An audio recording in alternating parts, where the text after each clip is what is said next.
They say you can live with someone for years and never truly know them, but what happens when the stranger in your room becomes the one person who understands you better than anyone else?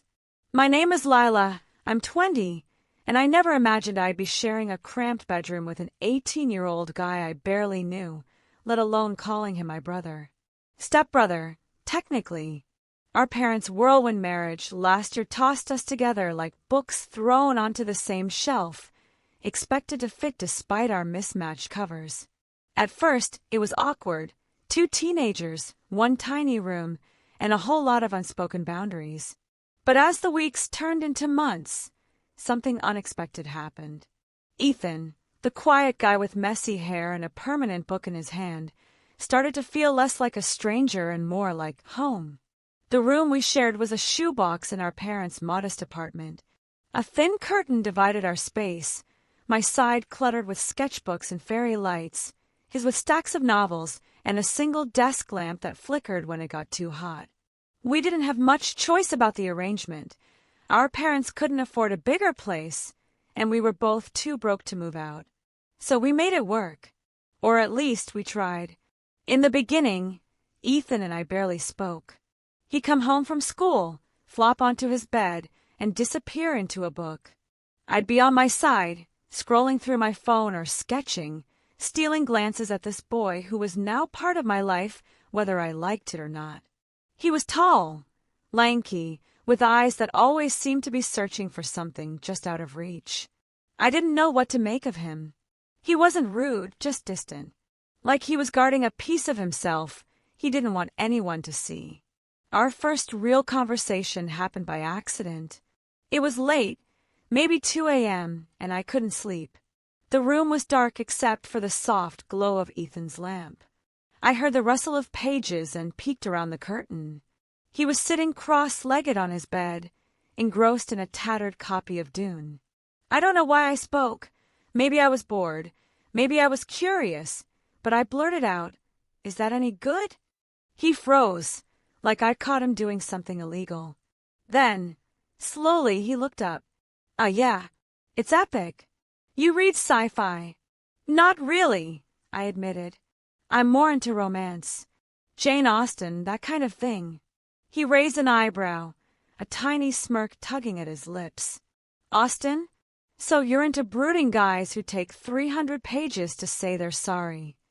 I laughed, louder than I meant to, and for the first time, the air between us felt lighter.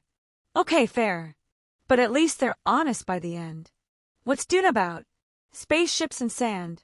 "More like politics and destiny," he said, his voice warming as he leaned forward. "It's about this kid, Paul, who's got the weight of the universe on his shoulders. He's trying to figure out who he's supposed to be." I nodded, not entirely sure I got it, but something about the way Ethan talked, his hands gesturing, his eyes lighting up, made me want to keep listening. That night, we talked for hours, jumping from books to movies to random theories about life. It was like cracking open a door that had been locked for too long. After that, our nights took on a new rhythm. We'd both stay up way past midnight, reading our books, but now we'd share bits and pieces. I'd read him a passage from Pride and Prejudice, and he'd counter with something from The Lord of the Rings. Sometimes we'd argue, me teasing him about his obsession with epic quests, him poking fun at my love for sappy love stories. But it was never mean-spirited. It was like we were building something, word by word, page by page. Our room became a sanctuary. The world outside, school, work, our parents' constant bickering, faded when we were there. We'd lie on our beds, the curtain pushed aside, and read to each other. Ethan's voice was low and steady, perfect for Tolkien's rolling prose. I'd try to match his cadence when I read Austen, though he'd laugh when I stumbled over the longer sentences. "You're too dramatic," he'd say, but his grin told me he didn't mind. It wasn't just the reading. We started sharing other things, too. I told him about my dream of becoming an artist, how I was terrified I'd never be good enough. He confessed he wanted to write a novel someday, but he was scared no one would care. Those late-night talks peeled back layers we hadn't shown anyone else. I learned Ethan wasn't just quiet, he was thoughtful, the kind of person who noticed things others missed. Like how he'd leave me the last slice of pizza when he knew I'd had a rough day, or how he'd turn off his lamp when he saw me dozing off. The closer we got, the more I noticed the little things about him. The way he'd chew his lip when he was deep in a book. The way his laugh sounded like it came from somewhere deep inside, like it had been waiting for the right moment to escape. I started to feel a warmth in my chest when I looked at him, a pull I couldn't quite name. It wasn't like anything I'd felt before. Not a crush, not exactly, but something softer, deeper. Like he was a piece of me I hadn't known was missing. One night, we were reading Wuthering Heights. I was curled up on my bed. Ethan sprawled on his, the book open between us. We took turns reading, and when we got to the part where Kathy says, "I am Heathcliff," I stopped. The words hung in the air, heavy and true. I looked at Ethan, and he was looking at me, his eyes soft and searching. For a moment, neither of us spoke.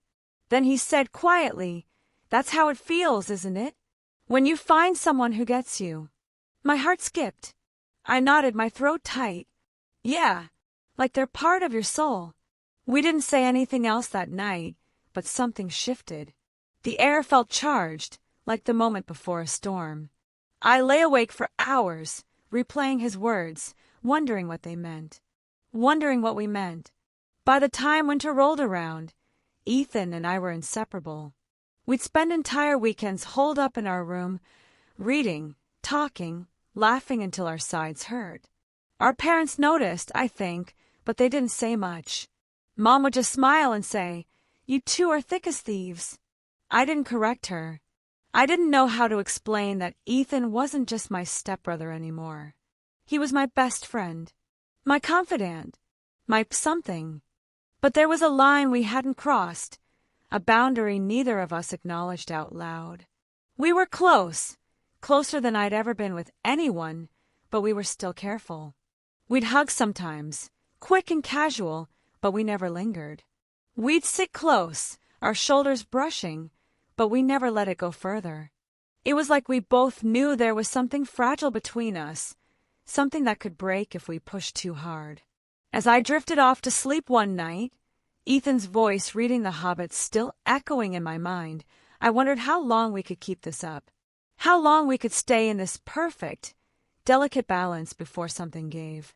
Because deep down I knew what we had was rare, precious, and maybe a little dangerous. And I wasn't sure I wanted to stop it from growing. The rhythm of our nights stayed the same. We'd come home from school or work, retreat to our room, and lose ourselves in books. But the way we talked had shifted. Our conversations weren't just about plots and characters anymore. They were about us. Our fears, our dreams, the parts of ourselves we hid from the world. One night, I was sketching in my notebook, the curtain between our beds pushed aside, when I admitted something I'd never said out loud. "I'm scared I'll never make it as an artist," I said, my voice barely above a whisper. "What if I'm not good enough?" Ethan set down his book, The Name of the Wind, and looked at me, his eyes steady in the dim light. "Lila, your sketches are incredible. They make me feel something. That's not nothing. That's everything." My cheeks burned, and I ducked my head. "You're just saying that." "I'm not," he said, his voice firm but gentle. You're kind of amazing, you know that." My heart stuttered. I mumbled a thanks, but his words clung to me, wrapping around my thoughts as I tried to sleep. Ethan had this way of seeing me, not just the surface, but the messy, insecure parts one kept hidden. It was like he could peer into my soul and still think I was worth something. And the more he did it, the more I craved it. Our reading sessions became more than just a habit, they were a lifeline. We started picking books we both loved, taking turns reading aloud, our voices blending in the quiet of the night. One evening, we were deep into The Fault in Our Stars. I was reading Hazel's part, my voice catching as I reached the part about loving someone even when you know it'll hurt. When I finished, Ethan was quiet, his gaze fixed on the ceiling. "Do you think it's worth it?" he asked suddenly. Loving someone like that, even if it's complicated. My breath caught. I stared at the page, my heart pounding. I think, if it's real, it's worth it. No matter what. He turned his head, his eyes meeting mine. The room felt too small, the air too heavy. Yeah, he said softly. No matter what. We didn't talk about it again, but that moment lingered, like a spark that hadn't yet caught fire. I started noticing things I hadn't before. How Ethan's hand would brush mine when he handed me a book, how his smile softened when he caught me sketching. I found myself watching him, memorizing the way he chewed his lip when he was lost in a story, the way his laugh seemed to light up the room. It wasn't a crush, not like anything I'd felt before. It was deeper, like he was woven into the fabric of who I was. Our parents didn't seem to notice the change. Mom and Ethan's dad were too wrapped up in their own lives. Work, bills, the occasional argument that echoed through the apartment. They'd comment on how well we got along, how nice it was to see us, acting like real siblings. I'd force a smile, but inside I was screaming. Siblings didn't feel like this. Siblings didn't lie awake at night, wondering what it would be like to reach across the room and hold the other's hand. I think Ethan felt it too. He was still his goofy, book-obsessed self, but there were moments, quiet, fleeting moments, when I'd catch him looking at me, his expression unreadable. One night, we were reading Atonement, and the scene where Robbie and Cecilia confessed their love hit me like a punch. My voice shook as I read, and I stopped, unable to go on. Ethan took the book from me, his fingers grazing mine, and finished the passage. When he looked up, his eyes were so intense I forgot how to breathe. "You okay?" he asked, his voice low. "Yeah, I lied. Just intense, you know." He nodded, but he didn't look away. Some stories hit too close to home. I wanted to ask what he meant, but fear held me back. Fear of what he'd say, fear of what I'd admit. So we kept reading, kept talking, kept pretending everything was the same. Spring turned to summer, and the heat made our room feel like a sauna. We'd push the curtain aside, open the window, and lie on the floor, books splayed out between us. One night, we were reading The Night Circus, the air thick with the scent of rain. Ethan was reading about Celia and Marco, their love tangled in magic and fate. His voice was softer than usual, and when he reached a part about longing, he paused. "Lila," he said, not looking at me, "do you ever feel like you're stuck? Like you want something, but you're not sure you're allowed to want it?" My heart stopped. I stared at the ceiling, my hands trembling. "Yeah," I whispered. "All the time." The silence that followed was heavy, full of things we weren't saying. I wanted to reach for him, to close the distance between us, but I didn't. Not because I didn't want to, but because I didn't know what it would mean for us, for our family, for everything. The next day, Ethan was quieter. He still joked, still read with me, but there was a distance, like he was holding himself back. It hurt, but I didn't know how to fix it. I started sketching more, pouring my feelings into charcoal and paper. One night, I drew him, his profile, his head bent over a book, the lamplight catching his features. I hid the sketch under my mattress, terrified he'd find it. Our reading sessions continued, but they felt different now, charged with an undercurrent we couldn't ignore. We'd choose books that echoed our feelings, Jane Eyre with its forbidden love, The Song of Achilles with its aching devotion. Each story felt like a confession, a way to say what we couldn't out loud. I catch Ethan's eye sometimes, and the look he gave me was so raw, so full of something unspoken, that I'd have to look away. One night, we were reading The Alchemist, about following your heart no matter the cost. Ethan stopped mid-sentence and set the book down. "Lila," he said, his voice barely audible. What if following your heart means breaking everything else?" My pulse raced. "Then you have to decide what matters more," I said, my voice shaking. "Your heart or everything else." He looked at me, his eyes searching mine, and for a moment I thought he might say something that would change everything. But then he smiled, a sad, crooked smile, and picked up the book again. "Guess we'll see what Santiago does," he said, but his voice was hollow. Summer dragged on, and the tension between us grew. We were still close, still reading, still laughing, but there was a weight now, a question neither of us could answer. I started to wonder if I was imagining it, if I was reading too much into his looks, his words. But then I'd catch him watching me, his expression soft and unguarded, and I'd know. This wasn't just in my head. This was real, and it was growing, and it was terrifying. As I lay in bed one night, Ethan's soft snores filling the room, I stared at the ceiling and wondered how much longer we could keep this up. How much longer we could pretend we were just step-siblings who loved books. Because the truth was, I didn't know what we were anymore. All I knew was that Ethan was my safe place, my mirror, my heart, and I was starting to think he felt the same way. Our reading sessions had become a tightrope walk, every word and glance charged with meaning. We chose books that seemed to speak for us, The Great Gatsby, with its unreachable dreams, Never Let Me Go, with its quiet, aching loss. Each story felt like a mirror, reflecting the tangle of feelings we couldn't voice. I'd catch Ethan's eyes on me, soft and searching, and my heart would twist with a need to know what he was thinking. But we stayed silent, locked in a dance neither of us knew how to end. One humid night, we were reading The Picture of Dorian Gray. The air buzzed with the promise of a storm, our window opened to the scent of rain. Ethan's voice was low as he read about Dorian's obsession, but he stopped abruptly, setting the book down. "Lila," he said, his voice barely audible, "do you ever think about what we're doing?" My heart lurched. I gripped my sketchbook, fingers trembling. "What do you mean?"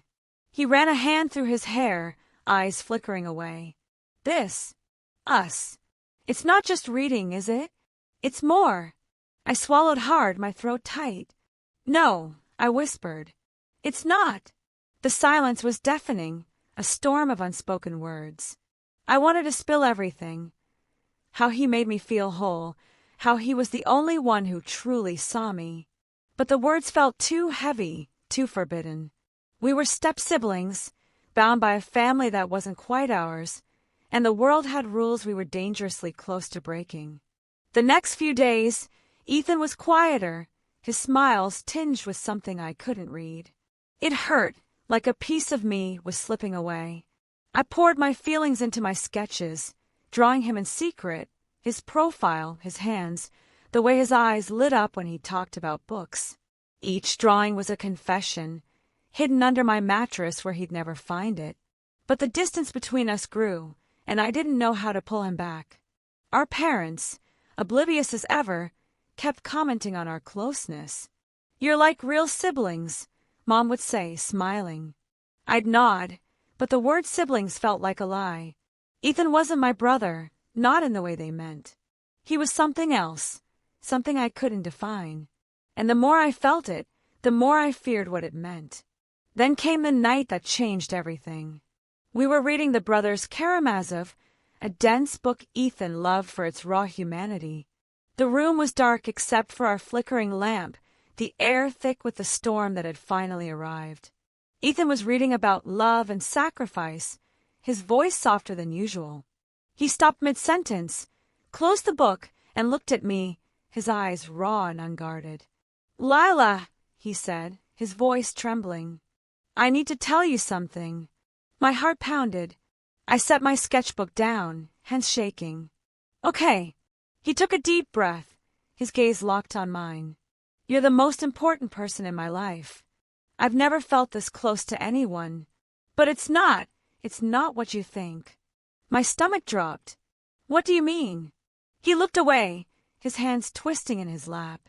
"I love you, Lila, but not like that. Not the way people might think. It's like you're my soulmate, but not in a romantic way. You're the person who gets me, who makes me feel like I'm not alone. I don't want to lose that, but I'm scared we're getting too close, and it's going to ruin everything." His words hit me like a wave, crashing over me with a mix of relief and something sharper, something like grief. I'd been so caught up in the intensity of our bond, I'd assumed it was leading somewhere else, somewhere forbidden, somewhere dangerous. But Ethan's confession was different. It wasn't about romance or breaking rules. It was about a connection so rare, so pure, it didn't fit into any box the world might try to put it in. I exhaled, my chest loosening. "Ethan," I said, my voice steadying. "I feel the same way. You're my home. I thought maybe it was something else, but you're right. It's not that. It's bigger." His eyes softened, a small smile breaking through. "So we're okay?" "Yeah," I said, smiling back. "We're okay." But the truth was, I wasn't entirely okay. Not yet.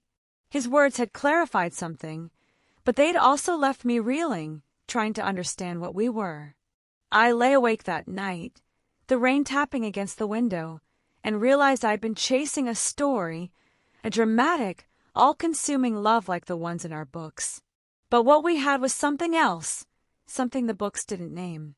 It was a bond that defied labels, a love that wasn't romantic but wasn't just familial either.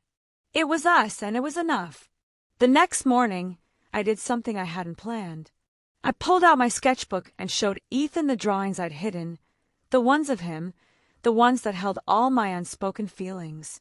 His eyes widened as he flipped through them, and when he looked at me, there was no judgment, only understanding. "Lila," he said, his voice soft, "these are their us." I nodded, tears prickling my eyes. I didn't know how to say it. "You didn't have to," he said, pulling me into a quick, fierce hug. I already knew. From Mom's perspective, things looked different. I didn't know it then, but she'd been watching us, her heart heavy with a mix of pride and worry. She saw how close we'd become, how our laughter filled the apartment, how we'd retreat to our room like it was a world of our own. She'd wondered if it was too much, if we were crossing lines we shouldn't. But one evening, she overheard us talking. Not the words, but the tone, the ease, the way we finished each other's sentences. And she saw my sketchbook, left open on the table, filled with drawings of Ethan that weren't romantic but reverent, like I was trying to capture his soul. In her heart, Mom knew then that what we had was rare, a gift most people never find. She didn't say anything. She didn't need to. But she started leaving us little notes, slipped under our door. "Proud of you both. Keep being you." They were her way of saying she saw us, not as step-siblings or anything else, but as two souls who'd found each other. Ethan and I kept reading, kept talking, kept building our world. The tension was gone, replaced by a clarity that made everything brighter. We weren't in love, not in the way I'd feared.